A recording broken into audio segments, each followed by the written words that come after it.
This is part 2 of the, what are we calling this thing, Scott? Countdown to Kickoff. Yeah. Countdown to Kickoff, win-loss predictions, just going over the 2022 season, I suppose. That's right. And we're going to do games 5 through 8 today. So let's get it started.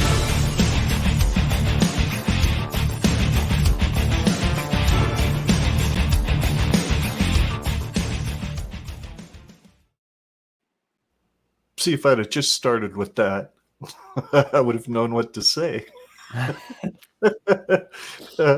Anyway, hello, Husker fans, and welcome to episode 44 of Generation Red, the kettle corn of Husker Podcast, where we try to be sweet, but at times we get salty. I am your host, Ken. And I am your other host, Scott. And tonight we are joined not by Abby or Meg from Twitter. They couldn't make it tonight, but by our buddy, Luke, Mr. Merrill, or as he was known in a past podcast, possibly DS247. It's good to have you, Luke. Glad to have you back, man. And you are having fun just trying to hold on to your phone. So this could be an interesting podcast. Whatever you do, folks. Yeah. Don't put it on full screen if you're watching on a big screen TV, because Luke's just going to be doing this all night. And you might end up hurling. So anyway, last week we previewed Northwestern, North Dakota, Georgia, Southern, and Oklahoma with our guest, Dustin Schutte from Outsider.com. Please check out the video episode on YouTube at GenRedPod or by subscribing to Generation Red on your favorite podcast app. Anyway, Dustin and I both have the Huskers undefeated, while Scott has the OU game chalked up as their only loss going into the balance of the Big Ten schedule.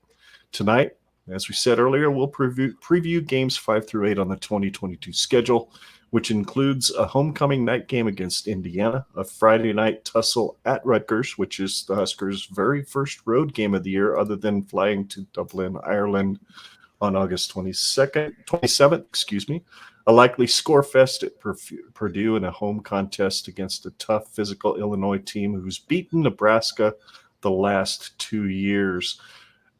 If it all goes to script, the Huskers should be bowl eligible by game 7 or 8, and the fan base can maybe breathe a quick sigh of relief. But that gauntlet of 4 slobber knockers will loom even larger in November if the Big Red hasn't yet gotten its 6th W by the time the clock reaches 0 against the Fighting Illini. So that's kind of our backdrop for what we're going to talk about tonight, gentlemen.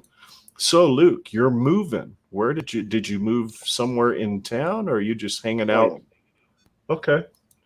Still in Lincoln. Just moved pretty much just 10 more minutes away. Just had to downsize a little. And good change. Not complaining, except for not remembering to bring everything that you didn't think you needed. Yeah, like a phone holder. I mean, I thought I wouldn't need tables by now, but here I go thinking again. Yeah, stop that. How about you, Scott? Anything crazy going on in your life lately? Nope, not really. Just getting geared up for this exciting season. What would you call it? I mean, it's basically put up or shut up for Frost this year. So this season has me at really, really high tension. And so basically the last few weeks I've just been consuming as much podcasting and Husker media as I possibly can. And I still haven't drank the Kool-Aid, but it's very tempting on a day-to-day basis. Yeah. There's lots of reasons that I could drink the Kool-Aid, but for the sake of my own mental health, I have decided to refrain from such activities. But for now, yes, for now. It's like blasphemous. But yeah, no, nothing really crazy going on. Pretty much been living pretty relaxed since I got back from vacation about a month ago, and playing a video game. That's about it. Yeah, basically living a boring life. So yeah. It's life without sports right there. That's life without sports. I gotta put my dog out of the room real quick. She keeps doing weird stuff. I'll be right back. It's all good. Well, in the last, 5 days, I've been 3,000 miles. So it was a pretty busy week for us. 2 different trailers, We're delivering here in Colorado, 32-foot unit or 30-foot unit to if you remember that Johnson's Corner truck stop we used to go to, Scott, go up to that movie theater here in Colorado. Yep. There's an RV place right next door, and that's where we're delivering. So, so we've been having a lot of fun. Been crazy doing. You downsized, Luke, to a smaller apartment. I downsized to a smaller truck. So I don't know. Every time I see it, I feel like you got a new truck or you got a new adventure you're on. So I don't know about downsizing when you're seeing the whole world every week, it seems. Well, at least I'm downsizing the thing I drove. It's smaller. You need to get sponsored by Expedia at this point for all the traveling you do.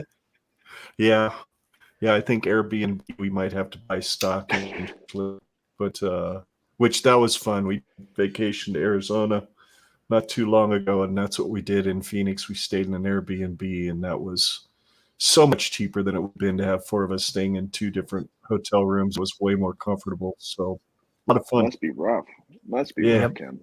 Yeah, Airbnb can really be a hidden gem if you know what you're looking for and you take the time to. I mean, if you go to a hotel, I mean, it's basically depending on what economic tier you are willing to spend, is you're going to get the same cookie cutter result. Airbnb is one of those things where you can find a real good hidden gem for a very, very low price. And usually, like a really, really good host that knows what they're doing. And that's a really enjoyable experience if you get it just right. Airbnbs don't have enough hot tubs as hotels do, and that's the only straw that I have about it. Because if the hotel doesn't have a hot tub, I'm not even considering it. That's the only reason I get a hotel. I used to love the hot tub idea, and then it's kind of like, you never know what little kids do in those hot tubs. You don't think about it. If you walk in and you smell like the 10 pounds of chlorine they dump in there, you're fine. You can't be in there over 15 minutes, or else you'll lose skin cells. Yep. Well, this at least had a pool, so that was fun. And it had the RGB lighting and stuff at night that would shift colors and stuff. It was pretty sweet. It's a pretty fun place to stay. Nice. Got to see the Grand Canyon. Got to go down south to Tucson and see that friend of mine, Scott, that I was there doing his wedding in his backyard when we did our Michigan podcast last year. So got to go down and see him. Yeah, that was a lot of fun. Good food. God, he makes the best chicken fajitas. But anyway, I haven't had supper yet, so we should probably get right to this so I can eat here in a little bit.